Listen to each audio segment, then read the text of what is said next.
You have an access to the police. You have an access to that house. Why are you calling Ashana and your goddaughter? Someone launch investigation ni. Why did you call them? Why call your goddaughter? She goddaughter why call Ashana? Kí l'Ashana máa sọ fún ẹ tẹ́lẹ̀? Ṣé bá Ashana tẹ̀ sọ pé kò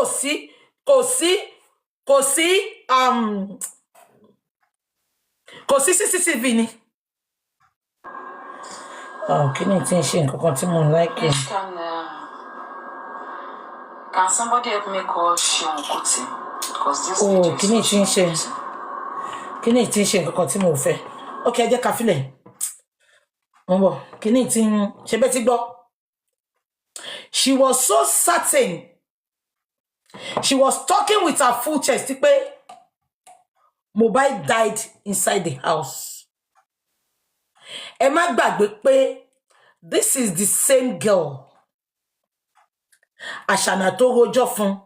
Ẹ má gbàgbé pé this same Ashana ló sọ fún wa pé màá wá audio yẹn next time tá bá máa wá. Níbi tí ọ̀rẹ́ daft tó ṣojú bí ìgbà tán ṣe ń kọ́ bí tán gbàgbé fi epo sí. Ṣé rántí ọ̀rẹ́ daft ń bá èèyàn kan sọ̀rọ̀ voice note yẹn lọ viral. Ó ní irọ́ ni Ashana ń pa ipá Ashana máa ń parọ́ gan. Ẹ jẹ́ send voice note send tí mi tán bá lè bá mi get sí kíní yẹn ń bọ̀. Hello ma, ẹ jọ̀ọ́ mi mọ̀ bí ẹ lè bá mi rí voice ọ̀rẹ́ daft tó ti sọ pé Ashana máa ń parọ́ gan ipe tó sọ pé Mohbad wọ́n gbé sórí ọ̀kadà ìpórí ọ̀kadà ló kú sí tó sọ pé rọ́ ló ń pa ipe ọmọ yìí ò kú sórí ọ̀kadà ipe rọ́ ló ń pa ẹ jọ̀ọ́ fún mi. Ṣé rántí pọ̀rẹ́ daft ṣé rántí fídíò yẹn lọ viral tó sọ pé irọ́ l'Ashana ń pa ipe kò sí nǹkan tó jọ pé wọ́n gbé Mohbad sórí motorcycle. Ṣé rántí tọ́n bá ti fún mi ní audio yẹn máa fún yín. Máa play fún yín kí n tó lọ. Mo fẹ́ gbé yín lọ síbì kan ni. Láti bí o.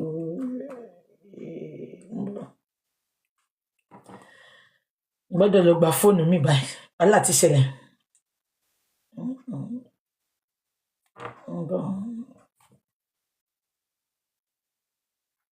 Okay.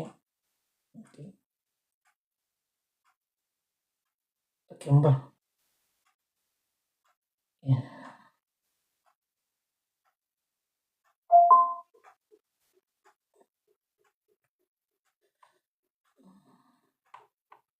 I'm having problem with my phone. 1 second. Ẹ jẹ́ kí n yọ. Mo lọ get phone mi probably lọ́la. Yeah, but ẹ jẹ́ kí n yọ. Yeah. Wọ́n lè nǹkan kan mójú phone. I'm going to take it off. It's disturbing me. Sorry. Phone mi ṣì dàbí tuntun ni. My young thing. Mo ti yọ kíní yẹn. Ọlọ́run má jẹ́ kí phone bàjẹ́ because it's disturbing the. Yeah. Okay. Yeah.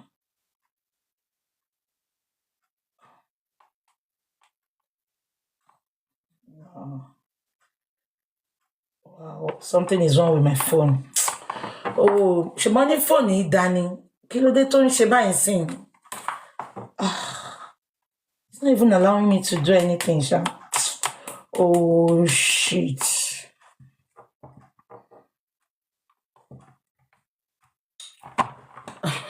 Yeah, mo fẹ́ turn it off náà ni àǹtí Yẹmí. Kò tiẹ̀ wá allow me. Bon, okay, jẹ́ kí n restart it. Ó ti hang ni sis. Ẹ wò. Ó ti hang, it's not even connecting. I'm trying to restart it. Oh shit. I'm going to get a new phone tomorrow. Oh. Oh yeah, Auntie Yemi ko connect seri. Ó ti hang. Okay, ẹ jẹ́ ká wo tí a bó ti ṣe. Sherry. Sis Sherry. Kò tún connect mọ́. Oh Jesus. I hate the phone ban frustrate me by man. He's always on automatic updates. Auntie Emi. He's always on automatic updates. Ó kàn lọ hang ni. Ẹ jẹ́ kí n tún restart ẹ̀. Ó hang ni. Ẹ wò mo fẹ́ restart ẹ̀ sin iṣẹ́ tí. Kàn lọ hang ni. Kò tí allow me.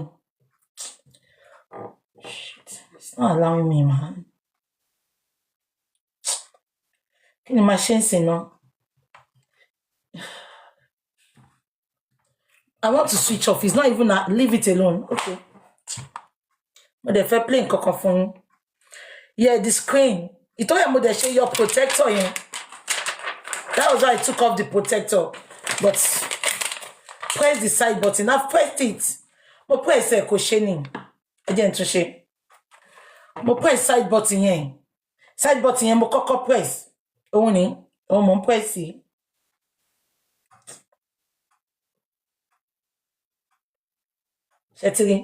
Side button here. Mon press it.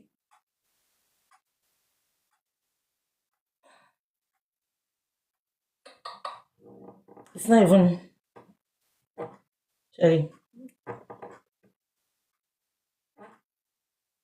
Sherry. My ferry starts, but it's not allowing me. Sherry. I don't know.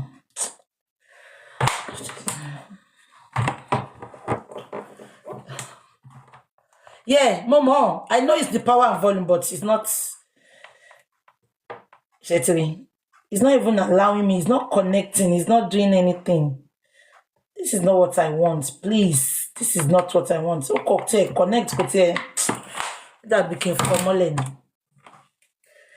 It's not even allowing me to switch off. You're not getting it. I tried to switch off. It's not even allowing me.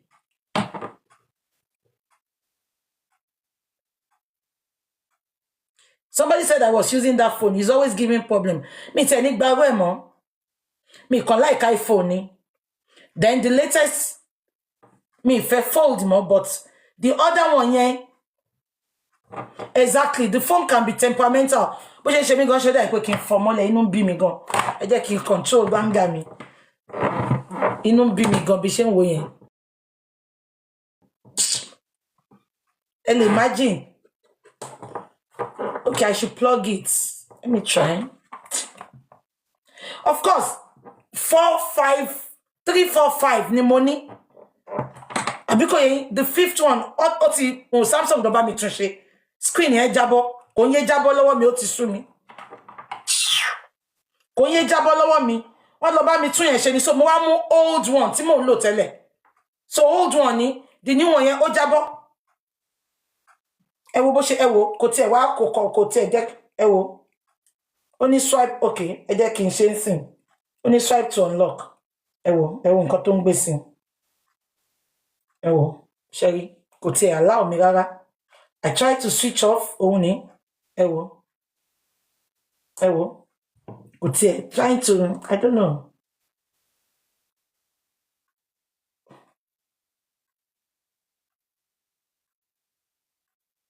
Ẹ jẹ́ kí n charge ẹ̀ náà ká wo náà. Ẹ jẹ́ kí n fi sí charge.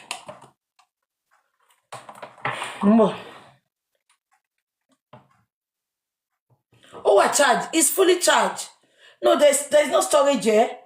It's just this. I don't know. It's annoying. It's annoying. Ẹ jẹ́ ká máa lọ. Multi-plug here. Okay, multi-plug here. But it's not even responding. Mo the one phone me it's my shaking.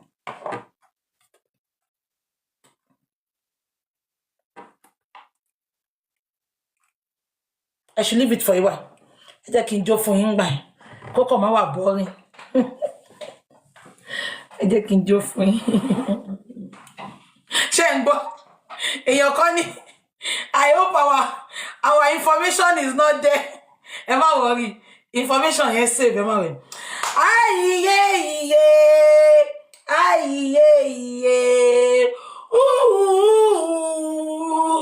Oh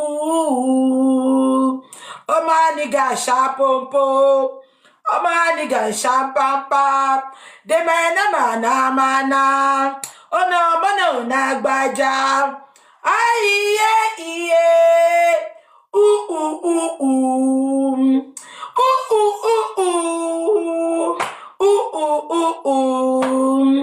Omaniga shampompo. Omaniga shampampa. The kana bada banjang. The kana bada banjang. Wọ́n fẹ́ bá mi sáré, wọ́n fẹ́ wá mi wálé, wanna west oh, wanna west oh, faster than the bullet.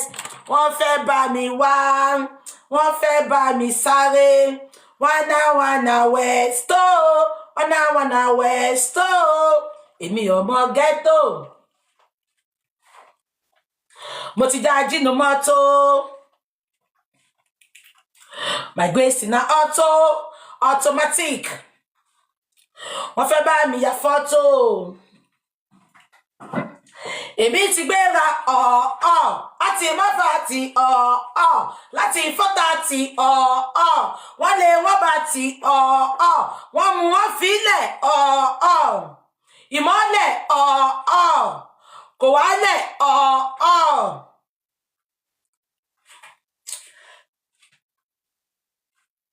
Make you not say gbedu they enter, oh no. Make you not say gbedu they enter, oh no. If gbedu they enter, it go enter, oh no. Make you not say gbedu they enter, oh no. Maria be like Marita, Maria be like Pamela, Maria be like Joseph be like Danieli wa bon Papa Dolo, Maria be like Marita, Maria be but no she come here no. 10 years I no see money, 10 years I no see mommy. Olórí Bukky yabo eno ló sọ pé money ló sọ bí pé ti wá di. 10 years I no see mommy. Mommy come here, oh. Daddy, look, it's only daddy I see. Daddy say make I go poly. Then I go poly. I'm a pastor to alone. I'm a pastor to share yahoo. Then when I go poly, daddy say make I go poly. Daddy, I am sorry.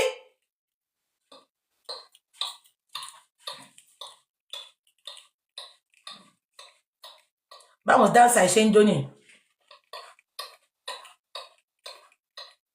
Daddy say make I go poly. Mommy say make I go. I'm a pastor to ti wá wọnú ayé. Daddy, I am sorry.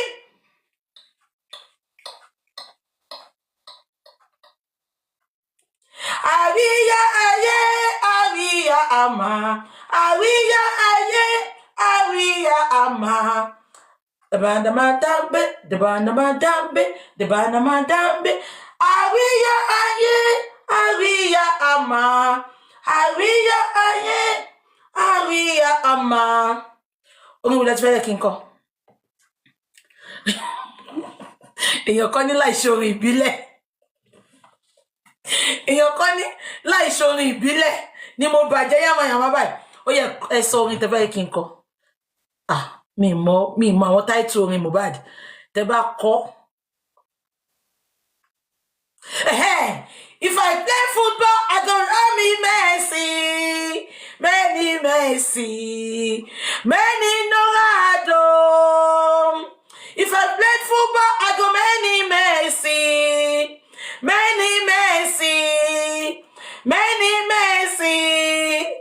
Okay. One le wọ́n bá. Wọ́n Mario. One le wọ́n bá. Wọ́n Mario. Mi mo freestyle àdúrà kọ. Mi tí mo Mohbad kọ. Ẹni kí n kọ tàdúrà. Ṣé ń gbọ́ BJ Fisher ní àdúrà. Káládúrà ló dúró yìí. Wọ́n le wọ́n bá o. Lóhùn òkè. Wọ́n Mario. Abẹ́rẹ́ lọ kọ́nà òkun tó di o. Mo Mohbad wa ẹ lọ video yẹn ó sunkún bẹ́ẹ̀ ó dojú àlá ẹ jẹ́ kí mi náà pretend pé mo sunkún abẹ́rẹ́ náà kọ́nà òkun tó di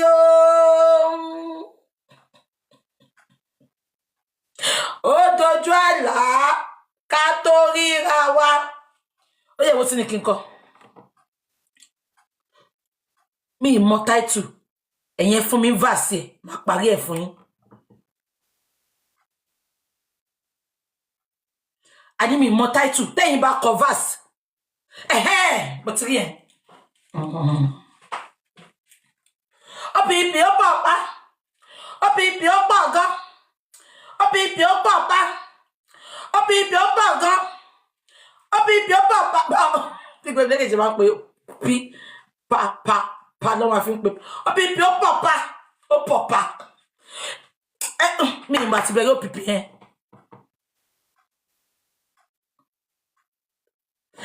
Thank you. Ta ló sọ pé kò pọ̀ kẹ́ opipi ó pọ̀ pa opipi ó pọ̀ kan èmi ọmọ ghetto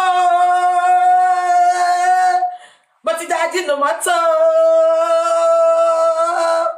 Ashana àti ẹ̀rẹ́ lẹ́yìn kó bá jó ṣe yí vibe lárí mbẹ̀ èmi ọmọ ghetto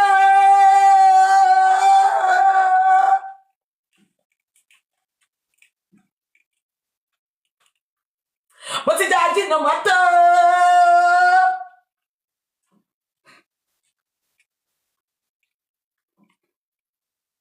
gbàgbé ìsìn náà automatic ohun òkè láwá fi kọ̀ yẹn wọ́n fẹ́ bá mi ya fọ́tò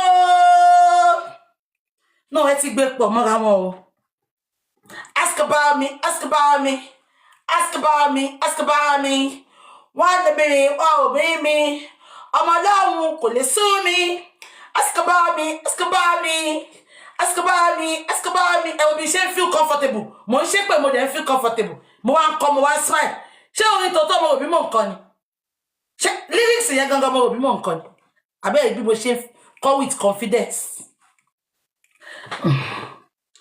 Èwo tún lẹ́ni kí n kọ àpàlàmánà ṣáàdúrà ló kọ yìí mi tí mo ti mo bá di kọtàdúrà máa lọ máa sórí.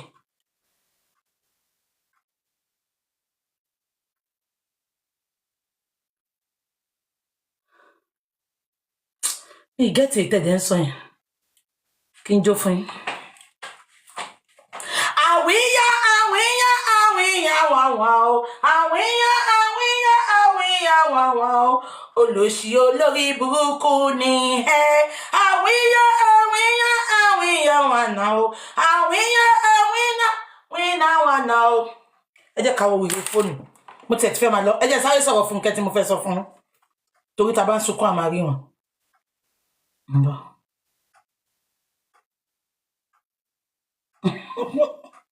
fóònù mi ò ṣiṣẹ́ o wàhálà ti wà kí ló máa ṣẹlẹ̀ báyìí fóònù mi ò ṣiṣẹ́ o máa lọ gba fóònù lọ́lẹ̀ má wọ̀rí thank God ọ̀la ni Friday máa lọ sí store máa lọ gba phone I will pick another phone up don't worry and I will see what they can do to this. ẹ jẹ́ máa wo mo fẹ́ fún seamstress mo fẹ́ fún lélẹ̀ yìí tí gẹ̀ mo fẹ́ fún lélẹ̀ yìí mo ń dúró kéè tí Samsung lọ ṣe kódé ni o tí gẹ̀ ti ní kí n fóun mo dẹ̀ ti ní máa fún but máa lọ mú mi lọ́la máa lọ gbà mí ní shop lọ́la because me they do without phone this is my main number mi bíbá ìlú wa ẹ jẹ́ kí sáré sọ̀rọ̀ Fúnkẹ́ tá bá ń sunkún àmà rí wọn ẹ bá mi pè Fúnkẹ́ kí n kọ́ ṣáṣángélé èèyàn kan náà ti háàkì fóònù lè háàkì ẹ lọ́ bá háàkì ẹ Ashana tí ọba mi tó fẹ́ fún mi lóyè BJ at 50 venue is Monarch Ikate ẹ má gbàgbé kọ sínú date yìí o put it save the date mi ti sọ date but next year in 2025 BJ at 50 Ikate láti máa ṣe kò dẹ̀ ń ṣe birthday nìkan mo fẹ́ ṣe ń jọ ìbò ti sọ fún yín ẹ kọ sílẹ̀ gbogbo yín dẹ̀ ni mo invite mi ṣe IV public IV ni mo ṣe ń gbọ́ ohun kìíní láti máa ṣe Ikate Monarch event center ṣe ń gbọ́ mi Monarch event center láti máa ṣe nǹkan tí mo sọ yé yín so bá ṣe máa ṣe nìyẹn mo dẹ̀ máa gba oyè náà ńjọ́ yẹn máa gboyè náà ńjọ́ yẹn yèyé Ọ̀tún ọ̀fìkàtẹ̀ ẹ jẹ́ ká sáré sọ̀rọ̀ Fúnkẹ́ ẹ bá mi pè Fúnkẹ́ mo ò tí mọ date but Monarch event center event center kábíyèsí láti máa ṣe yeah ẹ jẹ́ ká sáré sọ̀rọ̀ wọ́n ní tá bá ń sunkún àmà rí wọn mo notice nǹkan kan nípa Fúnkẹ́ and I think because nobody is talking ṣe rí àwọn kankan wà you will not see me castigating people when I come out to talk about something ṣe ń gbọ́ kẹ́mọ̀ pé mo ti notice nǹkan yẹn ti pẹ́ mo notice pé Fúnkẹ́ mo ń bọ̀ mo notice pé Fúnkẹ́ Akíndélé kò kí ń bá àwọn colleague ẹ̀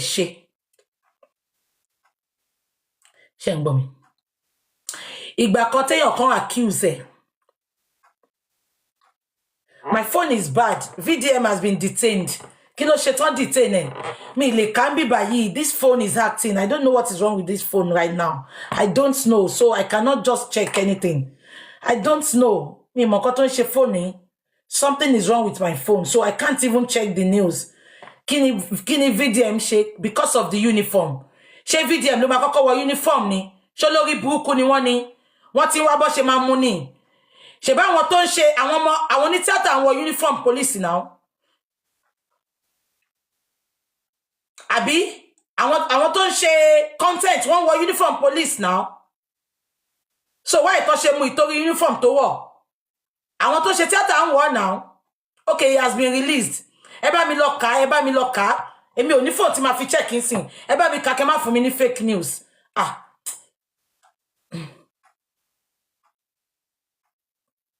ẹ má fún mi la hypertension ẹ mọ̀ pé àkọ́bí mi ní VDM ẹ lọ bá mi kà ná èmi ò lè kà ń bí because kíní yóò ṣe fóònù mi ò ṣe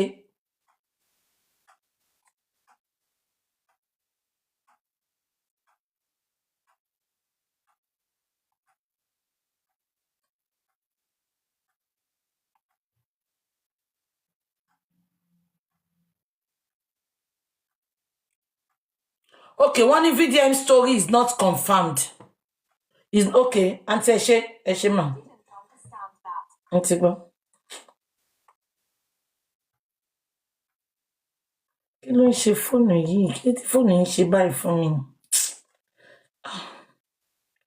kí tí fóònù yìí ṣe báyìí fún mi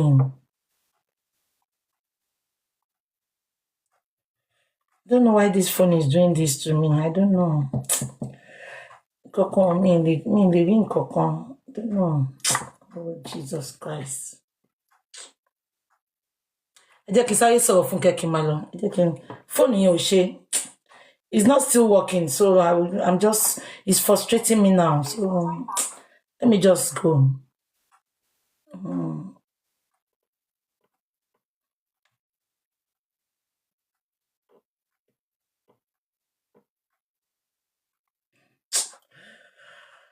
oh Jesus I don't know what is wrong with this phone I don't know.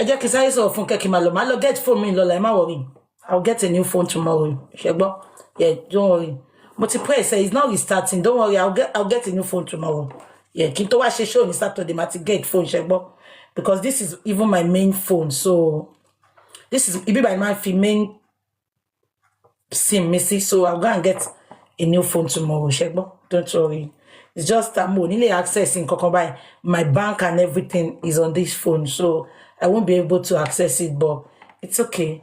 Yeah, I want to talk about Funke. Kento Malo, quick one.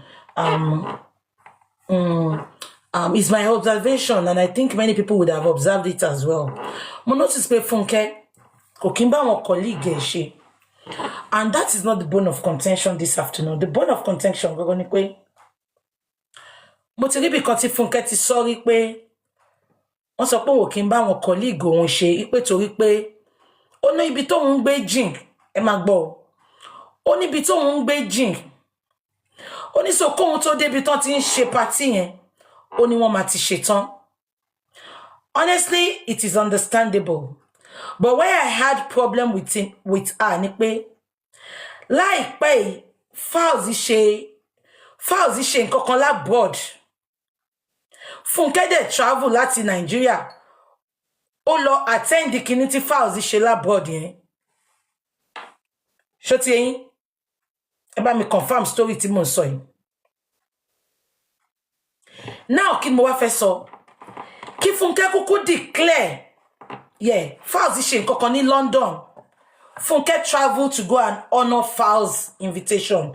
As a matter of fact gan ó dàbí bí ṣe wo video yẹn ó dàbí olóhùn surprise ẹni. Bí only sorry, she stated, and I quote, only I always support my own. Now mo ní problem pẹ̀lú Funke. Ó máa sọ pé òun máa ń fún yàn, òun máa ń fi owó support àwọn tó ń ṣe nǹkan yẹn. Tóun ò bá tiẹ̀ lọ sí fíìmù wọn àbí tóun ò bá lọ sí party wọn. Ẹ má ṣì mí gbọ́. Mi sọ pé kó máa lọ sí party wọn kó wá di nuisance lóòótọ́. Ṣé ń gbọ́. But irú àwọn fíìmù yẹn kí Funke kúkú sọ fún wọn pé kó má máa promote fíìmù tóun náà bá dẹ̀ ń ṣe nǹkan kó má invite wọn. Ẹni tá a fẹ́ ní ilé ń jìnà. Ọlọ́run kú ṣe gbogbo àwọn onítíátà mi kúkú ń ṣọ̀rẹ́ wọn tá bá sọ pé mò ń gbèjà wọn. But mo ti notice pé kò sí nǹkan tó bá ń ṣe. Funke is never there. Ó máa ń fi ibi tó ń gbé ó máa fi ń ṣe skills. But files ń ṣe nǹkan. Ó travel down. Mo rí táwọn kan sọ pé kò sí hold up. Ẹ gbàgbé ẹ̀. Owó fún ni kò tó èèyàn. Gbogbo àwọn colleague ẹ̀ tó invite ẹ̀ sí party yẹn àbí tó invite ẹ̀ sí launching film wọn. Ṣé ń gbọ́ mi? Táwọn náà tí gbogbo èèyàn bá ń fún wọn lówó ta ló máa jókòó sí orí chair yẹn? Anybody that talks to her, tell her to do better. And talk pé sí party ní 4 o'clock. Wọ́n sọ pé main estate tó ń gbé ó jìn lóòótọ́. But if you really want to go, you will make up. Ṣé tí Funke bá fẹ́ lọ sí appointment? Àbí tó bá fẹ́ fún láward, ṣé o máa sọ pé bẹ́ẹ̀ jí òun ò lè lọ ni? She attends events. She goes out of that estate to do things. Please, she should just try. Instead, I know she promotes them on her page, but they always turn up for her. She should try to be turning up. I don't know why many of them, Shebon, gbogbo wọn nífẹ̀ẹ́ ara wọn, ojú ayé ló máa ń ṣe síra wọn. Abeg get me.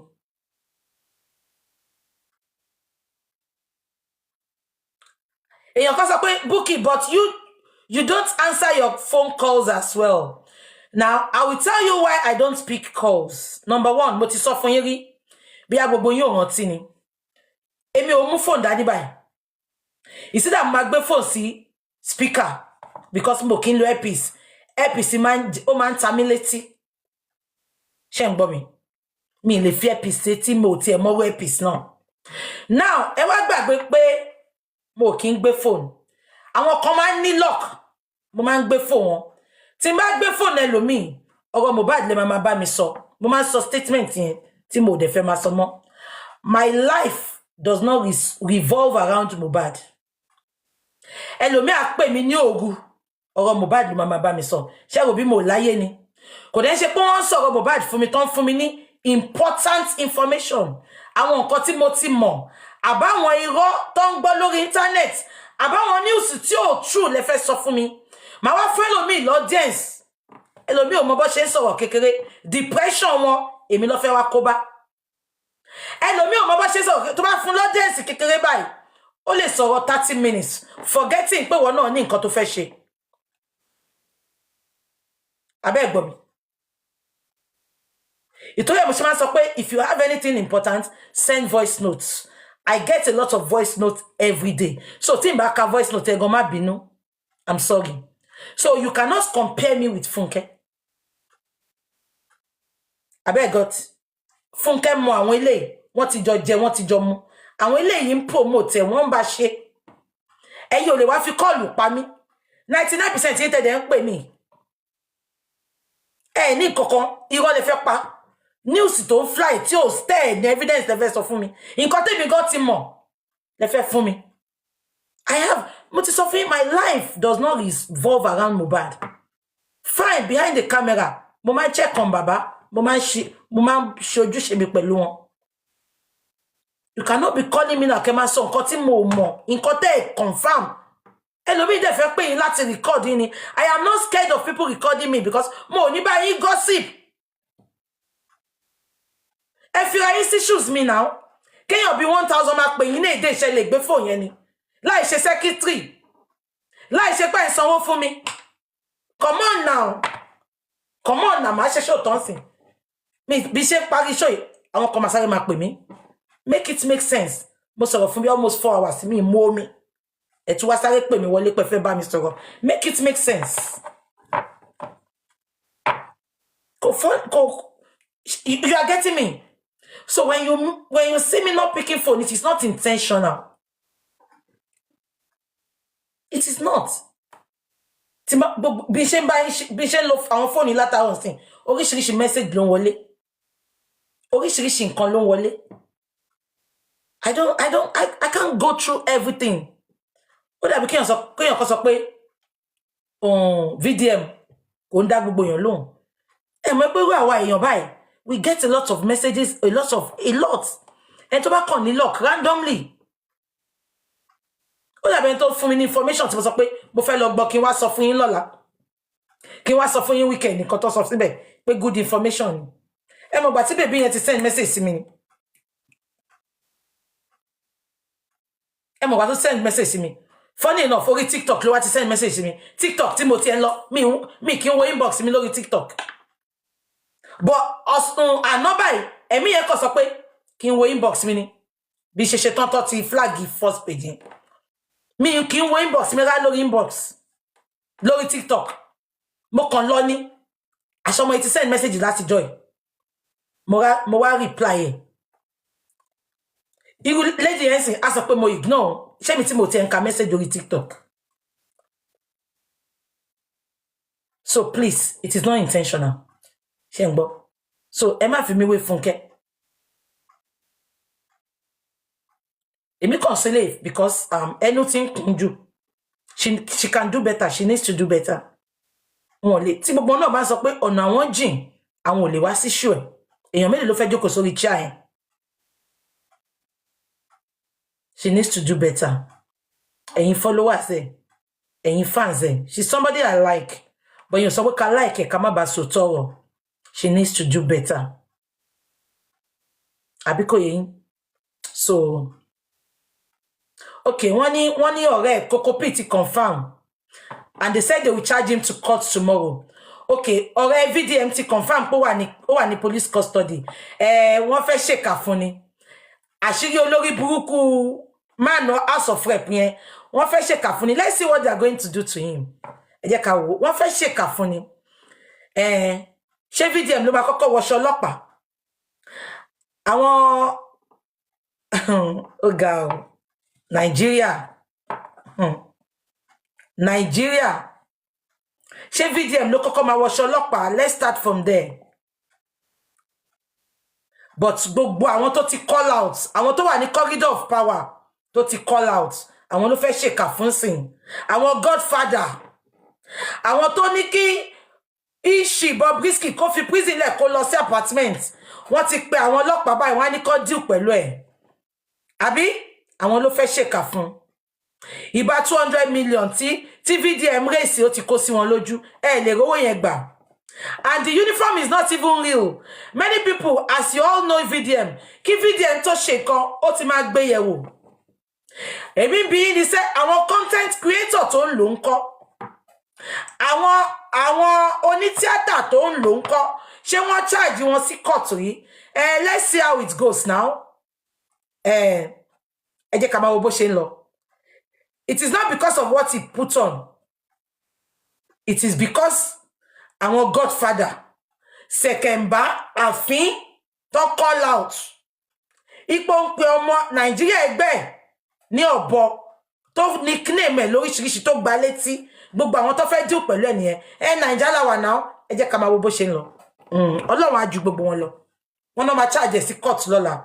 Let's go on his platform to support him. A lot of platform I can support him.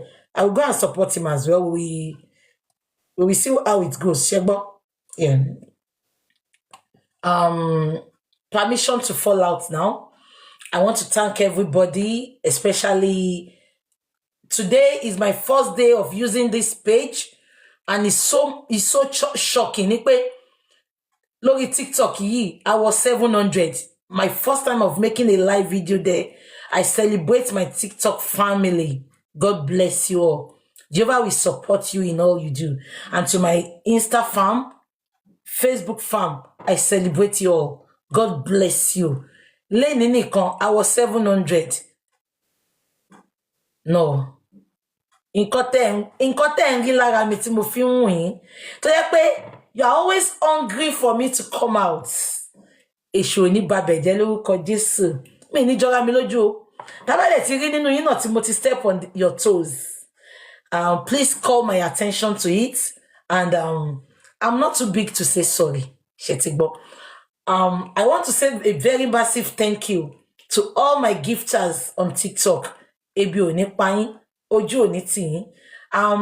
Unfortunately, my Facebook, I cannot get anything on it. Even anytime for many stars.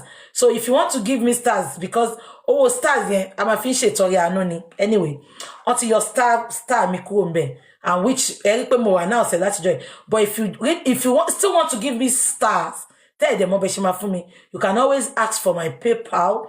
I will send it to you, or I will give you Auntie Tawa's account. So teba send the see one in koto ma finche no, and I will start in buying. So it's not for me to spend, it's just for me to, that is support our money. So thank you so much to my gifters once again. I appreciate you guys so much. Bishe Sofuni, let me go and listen to that audio, because I told the lady to send an audio. I said I cannot listen more like phone. So ain't as a mo king phone. Shemo, and imagine and to fair for many information here. I told her straight, when I can't talk on the phone, can you send a voice note? And she has been sending that voice note. So I'm not going to play her voice, because I told her I'm not going to play her voice. So ma fi gbogbo ola, ma fi listen, ma fi pick points. Our investigation to buy kinche, ma she, so that by Saturday I will come back out to láti sọ nǹkan tí mo gbọ́ fún yín, ṣé ti gbọ́. And if tí n bá ti ṣe phone mi by ma ti get another phone by God's grace, we will continue from where we stop, because I still want to play some audios, and mo fẹ́ lọ play kíní Falana kan báyìí náà, because ó sọ pé hòtẹ́ẹ̀lì yẹn mi follow story yẹn, but ó dà bó hòtẹ́ẹ̀lì yẹn wọ́n tún ti padà sí court. So mo rí bí tí Oriyomi Hamzat tó ti crop Falana came out of court. And he said he's fighting for justice. But this is the same Falana. Don't support injustice. Don't support Ashana. When Falana made that statement, Morini Pejoriyomi, I was like, flabbergasted. If Falana could say this, so why is he now supporting injustice? Make it make sense. My wife play video here for him. And Anti-comfort, ma send the voice yẹn sí yín. Ẹ bá wa crop bẹ́ẹ̀ kẹ́ gbé ojú ìyá Mohbad àti Ashana sí. Ká máa share video yẹn lọ kí gbogbo ayé bá wa gbọ́. Ṣé ti gbọ́? Mi mọ̀ ṣe ti bá mọ̀ ṣe máa ṣe. So Sister Comfort, I trust you to do that for us. Thank you for all you do. To all our all our bloggers on TikTok, on Instagram, on Facebook, we appreciate you so much. God bless you. Aniwa gbogbo yin ti o, ẹ ṣé o. Every way ti gbogbo yin fi support justice, Ọlọ́run á dúró tì yín. Oni baba to for send on wa lórúkọ Jésù. I will see you all on Saturday by God's grace. Tẹ́ bá wá rí mi Saturday yẹn. Màá wá ná. Ṣé mo pé bí ṣe sọ fún mi pé màá wá ní ẹ tẹ́ sọ pé mo ní wá. But màá wá ní Saturday. Ẹ jẹ́ kí n lọ gbọ́ voice yẹn then kí n get phone mi. Kí n lọ get phone mi lọ́la. Ṣé ti gbọ́? Thank you so much. God bless you. From the depth of my heart, I appreciate you all so much. I will see you all on Saturday. Lágbára Ọlọ́run ṣé gbọ́. If there is, then bí ṣe sọ ẹ má gbàgbé o. Monkey tí mo gbé sórí wall mi yẹn, ó wà ní TikTok, ó wà ní Facebook. Kò ṣe TikTok eléyìí ló wà o. TikTok. Ẹ̀yin náà ti rí ohun tí a mú wá fún wa lénìí. Ẹ bá wa like, ẹ bá wa share, ẹ bá wa subscribe sí orí Òjíṣẹ́ TV. Ẹ bá wa tẹ notification bell so that a bá tún mú àwọn àkọ̀tun wá fún wa. Ẹ̀yin lẹ́ ò kọ́kọ́ máa rí. Títí di ìgbà tá ò tún máa pàdé lórí Òjíṣẹ́ TV. Ó dàbọ̀.